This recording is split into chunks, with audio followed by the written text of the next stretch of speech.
What's up, everybody? Michael Walsh here. So today I want to discuss whether or not Garry would be Islam Makhachev's best win on his record. That is, of course, assuming that Islam does indeed win this weekend, that he does defend his title against Garry successfully.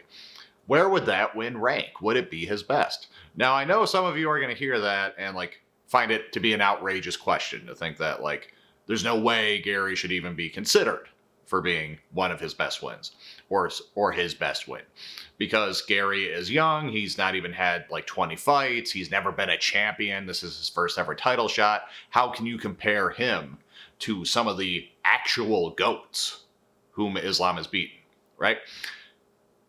I get that. However, let's unpack it, because Islam's resume, while very strong, is kind of top heavy, right? He's got a couple of really great wins, and then, some kind of good wins, and then, it kind of falls off. But the great wins in question are exceedingly great. They are greater than some other people who have top heavy resumes. They're greater than Ilia Toporia's wins, even though he has wins over two of the same people. So, let's go into it. His best wins at present are very clearly Charles Oliveira, Alexander Volkanovski, and JDM. And of course, he beat Volkanovski twice. So if we're just looking at it in terms of individuals, it's 3. If we're looking at it in terms of number of wins, it's 4. But those are his great wins. And it's a great mix of wins to have, because the one, Charles Oliveira, he was the lightweight champion. It was technically for a vacant title because of that baloney with Charles and the weight issue and the defense against Justin Gaethje. But effectively, Charles was a defending champion.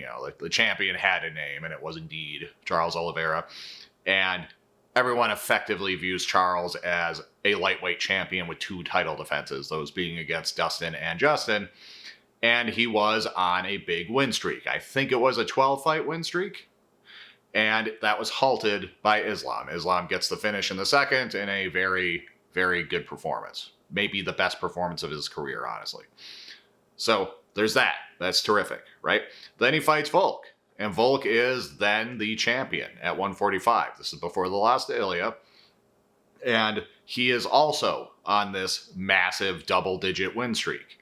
Especially, I don't recall exactly what the win streak was within the UFC itself. It was, I think, something like Charles's. It was also around 12, I think. But if you combine that with his pre-UFC win streak, Volk was on a 20-fight tear or something like that. And yes, he beats him, and then he beats him again in the rematch. The first fight is competitive. Volk has a very strong 5th round. That's kind of a bad look for Islam. But nevertheless, Islam clearly wins the fight. The decision most definitely went the right way. And then he has a rematch with Volk. And yes, Volk is, taking the rematch on short notice. Yes, at some point from the first Islam fight to present, at some point in that stretch of time, Volkanovski fell off. He got past his prime. You can debate where that happened. Some people will argue that it happened between the first and second fights, or even going into the first fight. As much as I always talk about when people are out of their prime, I'm not going to make a ruling on that at this moment. Regardless, he beats Volk. He ends his win streak. He finishes him in the rematch. And Volk is not merely a champion, and not merely a champion from the adjacent weight class, but he's probably the GOAT of that weight class. And yeah, he ended that win streak. That's terrific. Then, he has these defenses against Poirier and Renato, but then he goes up to 170 and he fights Jack Della Maddalena. And Jack, undefeated in the UFC. He's I want to say 8-0 or 9-0 in the UFC at this point, with the victory over Bilal, that he was coming off of. But if you just look at his outside of the UFC career as well, he was on some big double-digit win streak. Himself, he was on a 18 or 19 fight win streak, I think. And yeah, this is kind of Islam's bragging rights, is that he fought 3 champions. 1, the champion in his own weight class in Charles Oliveira. 2, the reigning champion in the weight class below. and 3, the champion above him. And in each case, these guys were on double-digit win streaks when he showed up and ruined their days. That's pretty fucking strong. That's pretty fucking strong, right? And that's why those are his greatest wins. And very quickly, you know, there's this whole drop to like this level below that where he has some good wins against guys like Dustin and Hanato and, you know, maybe Dan Hooker or something. And then, you know, there's a drop off, right? It very quickly becomes like your Moises's and your Drew Dobers. The sneaky one is Armin on the come up, but that's on short notice. It's Armin's debut in the UFC. It's a really good fight, and Armin like shows up and shows his wrestling skills, but it's hard to exactly know like what to make of that fight and how highly to rank it. It's still a good win, but is it a great win? You know, debatable, I think. But yeah, as it stands, Islam's resume is like largely upheld by those 3 names, by Volkanovski, by Oliveira, and by JDM. Now, Ian Garry, yes, is not a champion. Ian Garry is not on a double fight win streak. Ian Garry's never been a champion. You know, this is, again, his first time fighting for the title. However, I think I might be tempted to say it would be Islam Makhachev's best win.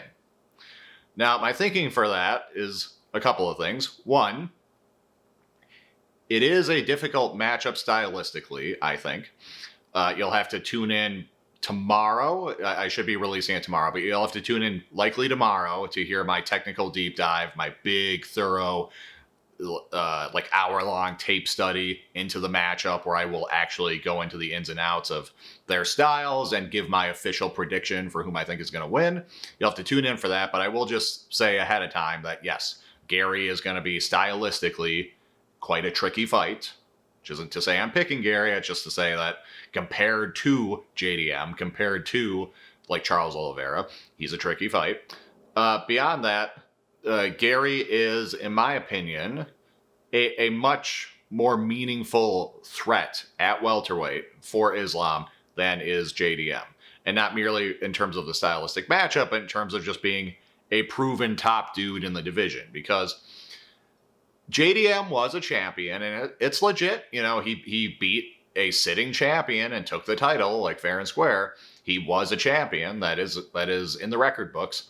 However, going into that fight, it was sort of a weird title match where Bilal was the champion. Sure, you know, he did beat Leon Edwards quite comfortably, but he sort of got his own title shot, you know, not in an unearned way, but in a sort of labored, like put your time in kind of way. Like he didn't actually have to take out the top dudes to get the title shot. And neither did JDM. Like JDM was coming off of wins over people like Gilbert Burns to get his title shot. And a lot of people going into that fight had this attitude of like, cool, this is, you know, Bilal is a good fighter. JDM is in the mix as a title challenger, as one of the top contenders. But I'm not convinced that the winner of this fight is actually the best welterweight in the world. That was not just my opinion, but a lot of people's opinions going into that fight and then afterwards. Now, JDM looked very good, of course, in that fight, but he went on to lose in quite dominant fashion to Islam Makhachev, and then lose, perhaps even more embarrassingly, to Carlos Praches. And, you know, not to say MMA math is everything, but I mean, Praches does that to JDM. Garry does what he did to Praches.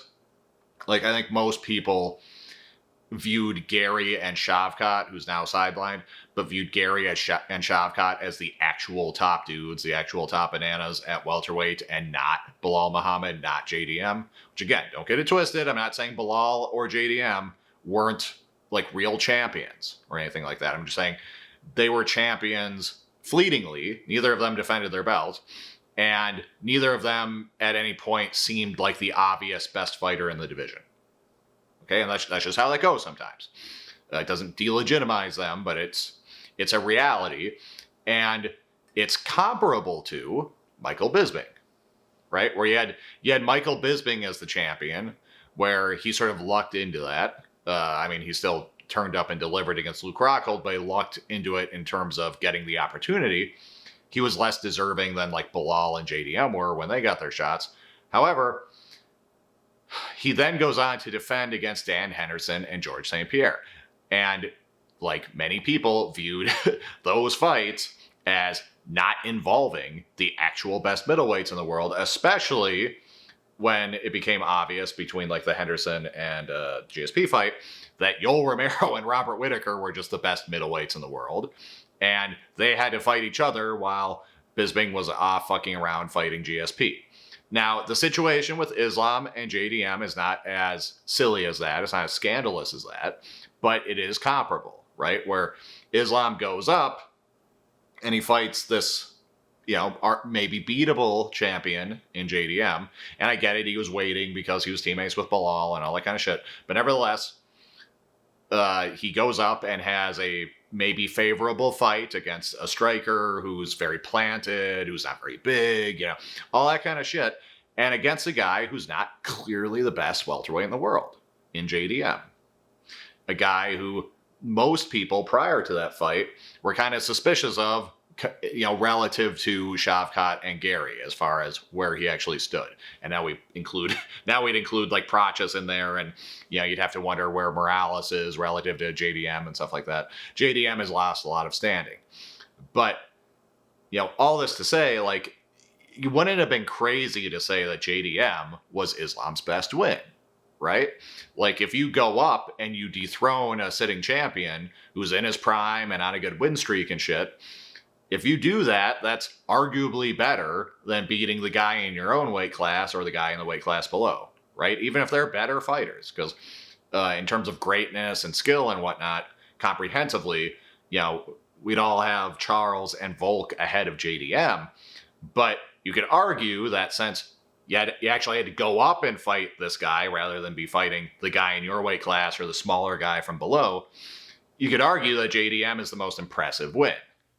There's a reason why those kinds of wins, when a long reigning champion finally goes up and wins a second belt, there's a reason people are so quick to say, oh my God, he's the GOAT, right? People did that when GSP went up and beat Bisping. People did that when John Jones went up and beat Cyril Gane. Like, people treat that a lot more seriously than they treat just like a title defense. Because you're going up and taking on the larger champion where you have the disadvantage. So if you were to say that JDM is Islam's best win, if you were saying that immediately after the fact, I wouldn't have thought you were crazy. Because Volk is the best win just in a vacuum, right? Like if we're just saying which of these fighters is the best, Volk is the best. Volk, is ahead of Charles on the GOAT list. He's certainly like way ahead of JDM. Like, comprehensively, Volk is the best guy, but he is the smallest, right? Islam had the most advantages facing him, whereas he did not have those advantages fighting JDM.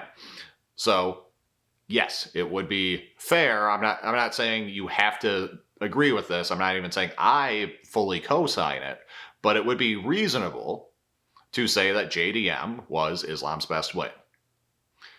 If that is true, then the fact that Ian Garry is probably better than JDM, and that most of us kind of thought that even when JDM was the champion, and the fact that Ian Garry is even bigger than JDM, is a much larger welterweight, that there will be the disadvantage that Islam had going in there will be like meaningfully larger against Garry than it was against JDM. You add all that up, you consider that it's also a rough matchup stylistically by comparison. If you thought that JDM was his best win, then you almost have to say that Garry would be a better win. Especially when you add to that Islam is getting up there in age. I'd have to double check, but he's like 34, something like that. Like, this is where, I will make a ruling about his age. Like, he could start falling off at any time. I'm not promising that he will in this fight, that you'll notice a difference, but you could.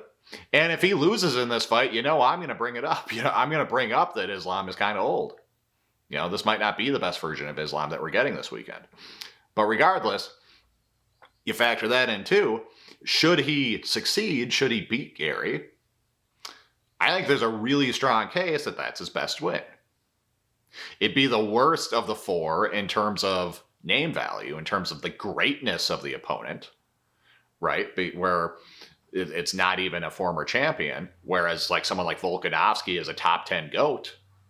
However, when you consider the youth and the size, all of a sudden I think there's a very real argument that he is the best win.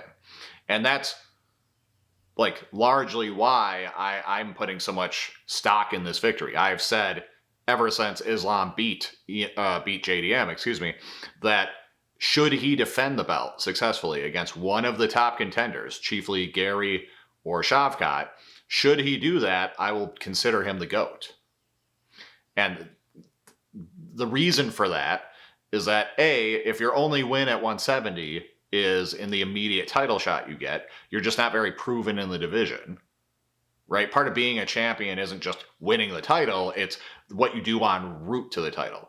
You're supposed to do enough kind of clearing out the division and picking off other contenders that it's just already known you're one of the best guys in the division before you even get the fucking shot. That's how it's supposed to work. But when you get the favoritism of just getting an immediate shot by virtue of being the champion below, you haven't shown that.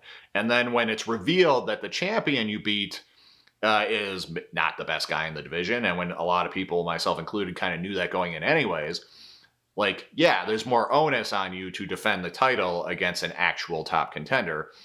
And if you do that, to me, that's enough. Like, to me, that's kind of going above and beyond what most double champs do. It's not that no double champ has ever defended the title, but the defenses are often wonky, right? Like it's Henry Cejudo defending against an old Dominic Cruz, and it's Daniel Cormier defending against Derek Lewis, who was a little underrated as a contender. He was like 9-1 going into that fight and had beaten some good guys, but yeah, he wasn't the top guy or anything. But this would be a departure from that. This would be a proper defense against an actual top contender. And yeah, if Islam Makhachev beats Ian Garry and beats Jack Della Maddalena, to me, that's enough. I don't need him to like stick around forever and beat every welterweight and really prove he's like the best guy in the division the way he did down at lightweight. But and don't get it twisted. He actually didn't fight plenty of people at lightweight, but he at least put together a goddamn 15-fight win streak and 4 title defenses, right? So I don't expect him to do the same at 170 to get credit. But if he does this, like, yeah, that's very meaningful to me. And I do think it's more meaningful than his initial win over Jack Della Maddalena. Because again, Garry is the bigger guy. Garry is the harder matchup. And most importantly, Garry is probably just fucking better than JDM. It probably always was. Again, Jack Della Maddalena got a, not like a bullshit title shot, but a kind of generous title shot. And he got it against a guy who also just wasn't the fucking best dude in the division. So with all that said, I think there's a strong argument that Garry would be the best win. Not name value, not in that John Jones way, right? Like you think of John Jones ducking Aspinall and wanting to fight Pereira and wanting to fight Miocic. What was Jones's argument? Like, oh, these guys are great champions. Pereira's a double champ with like several defenses, and Miocic is the heavyweight GOAT in the UFC, not in actuality. But yeah, he's the heavyweight GOAT. Like when years from now, when people look at my Wikipedia page and look at like all the names in my win column, they're going to say, oh, wow, Alex Pereira. Oh, wow, Stipe Miocic. They're not going to do that potentially for Tom Aspinall. He could be more of a splash in the pan, a flash in the pan. That was his argument. And we all saw through it, right? Because we said name value is not all that matters, right? Age in the case of Miocic, style and size in the case of Pereira, those things make those easier fights for you than would have been, we imagine, Tom Aspinall, right? So similarly, like, yeah, years from now, looking at a Wikipedia page, there's a good chance that we're going to look at it and say, wow, Charles Oliveira, wow, Alexander Volkanovski, less wow, but still wow, like JDM. There's a good chance we'll say that more than we would about Ian Garry. We'll see. Garry is very good and he's young. He could lose to Islam and still become a champion later. We'll see. But odds are, at a minimum, we're going to look at him compared to, just as a name, we're going to look at him compared to Charles and Volk and be less impressed without context, right? If you're a new fan in like 2035 and you go back and are reading Islam's record, yeah, that name won't leap out as much as like Volk and Charles do, because they're probably still at least discussed in like the bigger GOAT conversation. Whatever, that's not what actually matters. What seems good to the ignorant is not what the truth is, right? And the truth would be that John Jones defending against Tom would be more impressive than defending against Pereira, and it's certainly against Stipe. And yes, I think that Islam beating Garry is actually probably more impressive than him beating Volk or Charles or JDM, probably. So those are my thoughts on that. Let me know what you think down below. Like if you have not, subscribe if you have not. Check out my other YouTube channel if you have not. It is called Michael Walsh Nerd Stuff. I will link it down in the description box. On that channel, I talk about nerd stuff. I talk about comic books, video games, anime, sci-fi, all that kind of shit. If you're interested in that stuff, go check it out. I got my JoJo shirt on right now. If you're interested in that stuff, go check it out. If not, no worries. Just stick around here. But in any case, take care.